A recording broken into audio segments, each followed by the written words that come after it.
So we got the result that I wanted, that I predicted, a valuable point against Villa.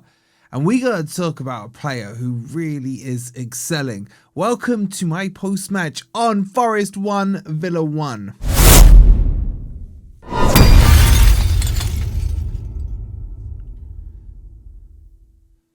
Hi guys, hope you're doing well and welcome to the post-match where it finished Forest 1, Villa 1.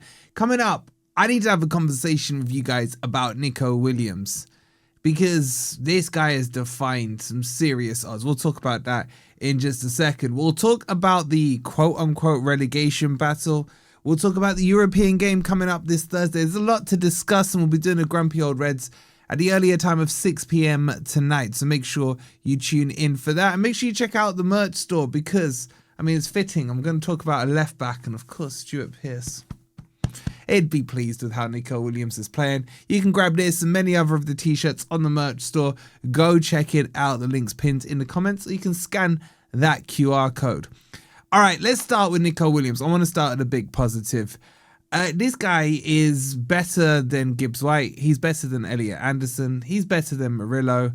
I think he's our best player. Because why? He's the most consistent player. He does his job defensively. He does his job attacking wise. And he can actually shoot and take corners. He's got to be one of the most well-rounded, most underrated players in the Premier League. And let's not forget, he's playing out of position. Technically, his natural position is a right wing back. He can play right back. He can play left back. He can play left wing back. He can play right mid, left wing, right wing. He can literally make a whole team of himself minus the goalkeeper. Oh, wait, he can do that as well. He did it against Crystal Palace. I just don't want to talk too much about him because then it starts to build hype up in ops. And we know the Spurs fans are watching, West Ham, the Leeds fans and everything. Not that they could get him anyway. But the point I want to make here is it's funny when I interact with a lot of the other YouTubers who, you know, support the other teams up and down the Premier League. And I'm sure you guys get it when you're talking to your mates or, you know, colleagues or whatever it is who support other Premier League teams. When you're discussing, oh, I rate this player in your team, I rate that player in your team. When I'm having those conversations, be it on YouTube, be it with my mates, they're always talking about the same names. Murillo, Anderson, Gibbs White. Now, each of those players in their own entity is a fantastic player. But it just shows you the level or lack of understanding or watching other fan bases do when it comes to our team. Now, why am I saying this? Because I think Nico Williams is a secret weapon. I think we're starting to utilize him correctly. And now that he almost has been given this role as the dead ball taker, as get the ball to him on the edge of the box. Don't trust Anderson to shoot from there. Don't trust Gibbs White to shoot. Hudson-Odoi, lay it off to Nico Williams. Nico Williams' shooting's been better than Hudson-Odoi's. His was good in the first season he was at Forest, but obviously it's fallen off a bit.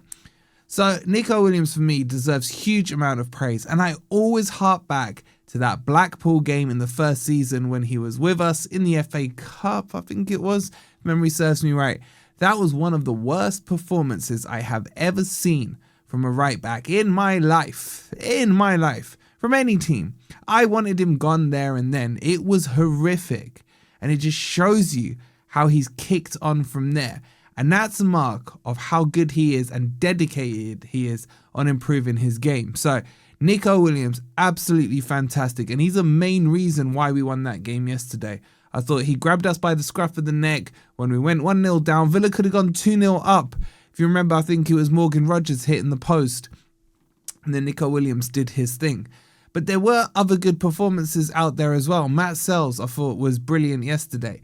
And this brings me on to our next dilemma. What do we do with the goalkeepers? I like Sels. I like Ortega. They've both had excellent games in their last 90-minute outings, be it Ortega against Porto or be it Sels against Villa just yesterday. I'm happy with the goalkeeper situation. This isn't... What I like is we're not discussing who's the slightly less crapper goalkeeper like we have done in the past. People like Matz Sels. No, not Matz Sels, sorry. I can't even bring my name to say his name. Matt Turner. Amongst the others. And when we did have a good goalkeeper, Samba obviously felt disrespected. And then it was after that Dean Henderson had that injury and then we didn't sign him. It feels like we got settled option here. But I do kind of agree with Rob when he's saying it'd be nice if Ortega was the next in line, the prince to the throne. The heir to the throne, should I say. But they're about the same age. They're both in their early 30s. But keepers can go on to what, 37, 38.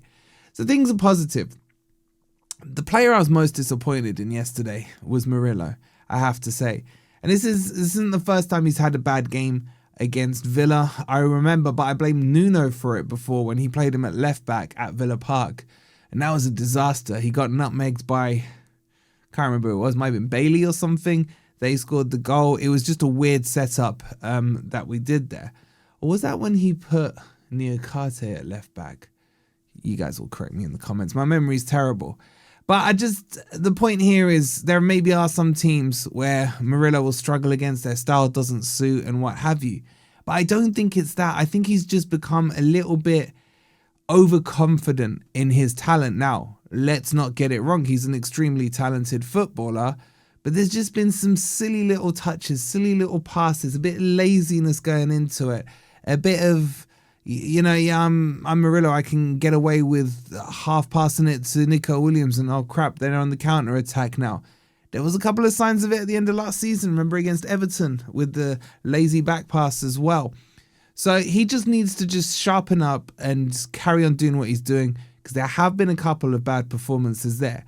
And the point I'm making here is all these players need to be concentrating 100% of the time when we're on this pitch. But, I have no worries about Merillo, don't get me wrong. It's just, let's call it a bad day at the office.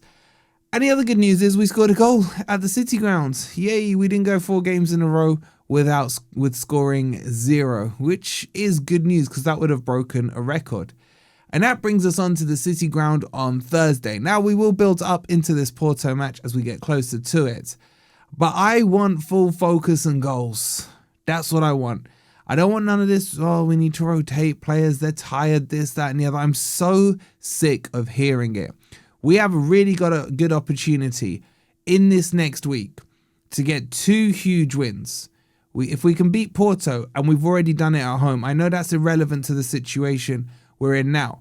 But if we can beat Porto at home, and then we go and beat Burnley, put ourselves on 36 points, I think 36, 37 is the magic number. And we, for the first time in a long time, are playing before West Ham this weekend. Spurs play Saturday evening against Brighton. Forest will play Sunday and then West Ham play Palace on Monday. It just gives us an opportunity, especially if Spurs lose or don't win. If we go and win our game, we could put ourselves 5-6 points clear of Spurs and potentially 4 or so points clear of West Ham before they've kicked a ball. And depending on what happens tonight as well, if Man U beat Leeds by a 2-goal margin or higher, we can move up the table anyway without kicking a ball. So in general, look, this is a huge 7 days coming up for Forest. We really, really have to get 2 Ws, Thursday and Sunday, and then we can all kind of relax up and maybe my asshole will unpucker for a little bit until we move on to the next game. So I'm in a good mood. I'm quite happy about everything. A point against Villa is a fantastic result. Villa could and should have scored a couple more goals, but they were shooting like they were Forest at the City ground yesterday. But it happens. We get a point. Let's go beat Porto and Burnley. And we'll see you tonight on Grumpy Old Reds at about 6 o'clock. Make sure you've liked, subscribed and hyped. Come on, you Reds.